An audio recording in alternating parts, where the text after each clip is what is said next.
Hi guys, I am here with daily use English speaking practice sentences. These are very common and interesting sentences which will help you to learn English. तो इसी प्रकार के sentences के लिए please subscribe कीजिए Pankaj institute of English तथा इसे ज़्यादा से ज़्यादा लाइक और शेयर करिए.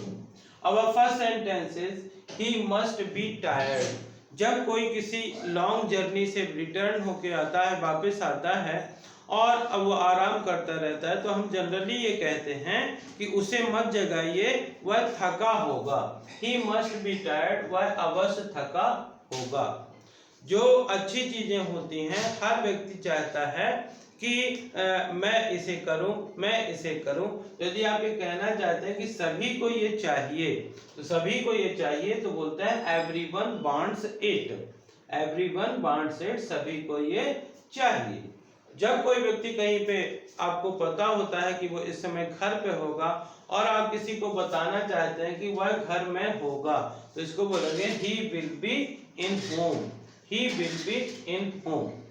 कभी कभार हम कोई काम ऐसा करते रहते हैं जिससे लगता है कि दूसरे के दिमाग से काम कर रहे हैं, तो हम उसको समझाने के लिए, दूसरे को समझाने के लिए कह देते हैं कि कभी कभार अपने दिमाग का भी प्रयोग कर लिया करो. तो बोलेंगे अपना स्वयं का दिमाग लगाओ या अपने स्वयं के दिमाग का प्रयोग करो, तो इसको बोलेंगे use your own brain. Use your own brain. और जब कोई किसी व्यक्ति को खाते हुए देखता है, कुछ भी खाते हुए देखता है, तो कहता है कि अभी शुरू नहीं हुआ और आपने खाना शुरू कर दिया, तो आप कहना चाहते हैं कि उसने सिर्फ इसे चखा है, खा नहीं रहा है, उसने इसे सिर्फ चखा है. बोलेंगे he just tested it. He just tested it. और किसी को किसी चीज की कमी ना हो, ये सभी लोग चाहते हैं. और यदि हम ये कहना बताना चाहते हैं कि उसके पास किसी चीज की कमी नहीं है, तो बोलेंगे she has no shortage of anything. She has no shortage of anything.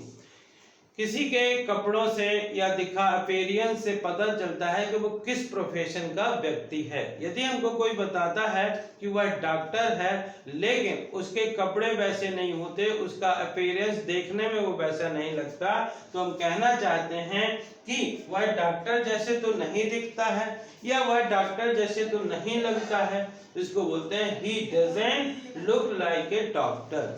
He doesn't look like a doctor. वह डॉक्टर जैसे तो नहीं दिखता है.